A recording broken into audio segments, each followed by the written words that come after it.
Okay, in the beginning, we started to see these fires and smoke and air quality go down. So I sat with my cat and said, hey, we need to start looking at this data. Now, if you've looked at my article, you saw I've done this before with some different technologies, monitoring what's going on. And I said, can we do something better this time? So, went to my friendly Coco, had Cortex build me out an application based on some of the former work, plus on some changes to the URLs that are out there.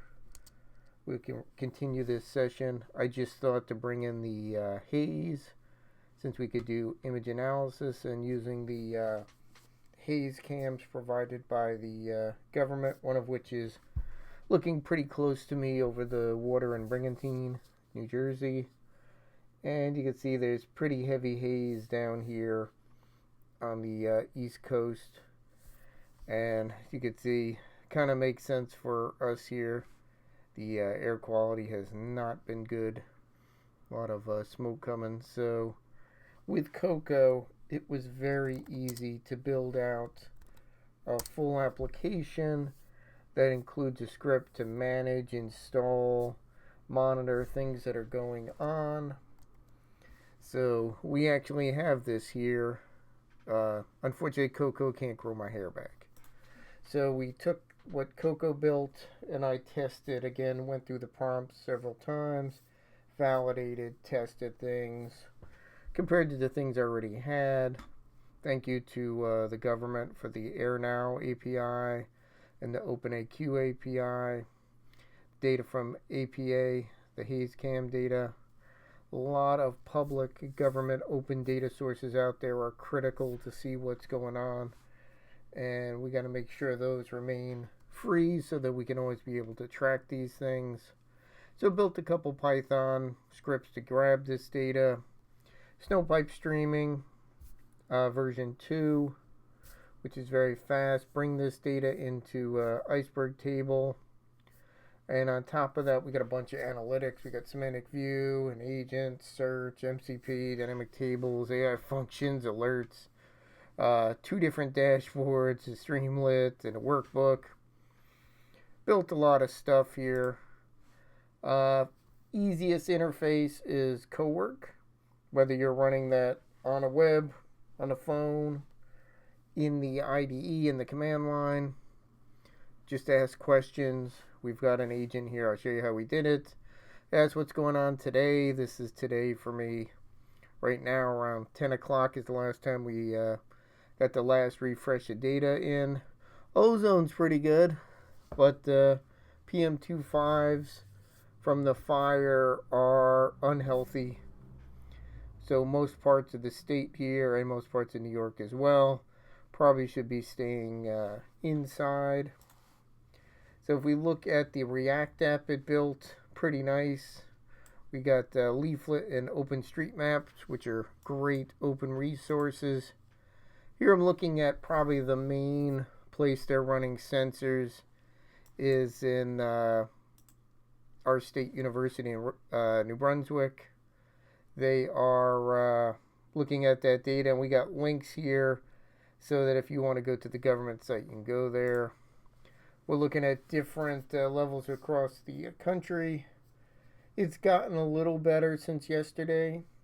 Chicago was over 500. They're down to 292. Again, some of that's how the wind blows. Some of that's how the forest fires are going. Larchmont, New York. That one may be an anomaly. Some of the air quality sensors are people's personal ones. So you never know. That's why it's good to get a couple from a region, so you get an idea. Like you can see, different areas around New Jersey and New York have different values. If we look at the trends, and again, PM2.5 being the most important for fires because of the size of the particulates, and the PM is for particulate matter. As you can see, since yesterday, I've been starting to look at this. It's starting to slowly go down. Still a little rough where I am. And if we look at the forecast, which is another API, we could still see that in the area, levels are at the warning levels. Stay inside, stay safe, everybody. Now, this is the Streamlit, which we can run local or within Snowflake. And again, nice map. This is Carto with OpenStreetMap 1. We've got details of what are going on there. Again, we could see some trends. We could see the forecast value. Again, different way to show the same thing. I'm bringing in using Snowflake stages and then running that against the Llama 4 Maverick model. So an open model, but it could do some analysis on images. Uploaded those images. This is the one nearest to me. That is pretty easy there. And we can see with the most local air quality 161. You can see the skyline. Hard to see that. It's not usually that hard to see. But here we can interact with the air quality. Same way we did it with different interfaces. What is the air quality in central New Jersey? We'll ask that question while we look at this notebook that I mentioned. And again, different ways to look at the same data depending on what makes sense for you. So notebooks, pretty traditional. This one was built with Cocoa. If you find something you want to change, what's nice here is you could go right into chat and have Cocoa modify or fix it. Can you make this map more zoomed in? And they're like, Tim, why do you have the highest level of Cocoa usage in the area? Because I like to work on stuff and fix things when they need fixing. So again, but you could do just regular queries. And again, if you don't know what to query, Cocoa's your pal in the corner, and it's not like Clippy. Actually works. So we've got a search engine because we've got some text in there, and being able to go through the search text faster with a vector search in a hybrid manner is really nice. On top of our structured iceberg data, we have a semantic view with all the features you expect. Some verified queries in there. We could explain the thing here. Ooh, we got some warnings. We should probably have those fixed. Yeah, we got to rerun some of these queries and have them checked out. Make sure they look good. Now, if I don't want to fix them myself or go to Cocoa, see there's a bunch of suggestions. Like it's going to say, hey, why don't you create a new search service for some of these other fields? Which we maybe would do that. Again, a whole bunch of metrics it discovered might be useful, so you don't have to manually change that in a query. Pretty smart here. Again, the more you use these things, the more these make sense. What do we got? AQI missing flag. That's a good one. There's no latitude. Gonna be hard to know where you are. Narrow things down to New York City. Look at the key. Yeah, these are the 3 key ones, though. 03, not really an issue with all the fires. It's more of some other things. So we got to, watch those. Again, you don't have to take the accepted ones here. And you don't have to use this to increase it. If you know what you're doing, when you create your semantic view, you can use all those. I'm going to save that just to make that better. Now, that is one piece of the issue. I don't need any help right now, buddy. So this is the agent that was generated by Cocoa. It's going to use whatever model it makes sense. If you have certain requirements where you're like, hey, we only use Gemini, or we only use OpenAI, or we only use Claude, or let's use the cheapest version of Claude that we can use, we could do that. Some orchestration instructions, timeouts, important. Tools here, We got web search in case we need it, hitting our structured data that we're loading in from those great public sites. The Cortex search there. There's some options with these that you could set here, like how many you want returned, different features. Same for the semantic views.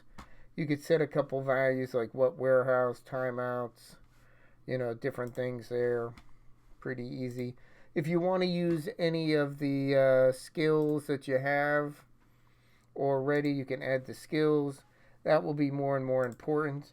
If you need any MCP sources of data, which there's a lot, you could add that. And these could be the MCP servers that you've set up internally at your company.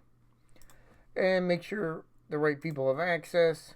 We can build evaluations to make sure these things are consistent and do the things you want. You can turn on full observability so you can see all the calls, who's calling it, how long it took, all that kind of thing, what queries were run. Yeah, we could see here. And it gives you a nice trace, all the details, what's going on in the agent, what were the results. I asked the air quality. Now, isn't that what I asked over here? It timed out, so we'll have to check that. But it did work over here, and it's got all that results. I might have to make sure that it can handle something of that level. And you can see we've got all the details here. So if you need this audited, you need to know how it came up with these ideas, when it ran, all the different steps here. You could see them all here. Pretty powerful way to be able to see what's going on with your agent here. Like what is the current air quality in Manhattan? Now, I didn't mention Manhattan. We said New York City, but we'll go from there. And that's pretty much it. If we go back to the command line, here you can see we have a lot of different options here. So when you download it, you could install it. You got to set up some configurations and install, create the Python. Then you could set up the SQL, validate everything's there, check the logs, all that kind of stuff. Good useful thing here. You can see I still have this running, but we'll stop this as it's time to ship this out to you.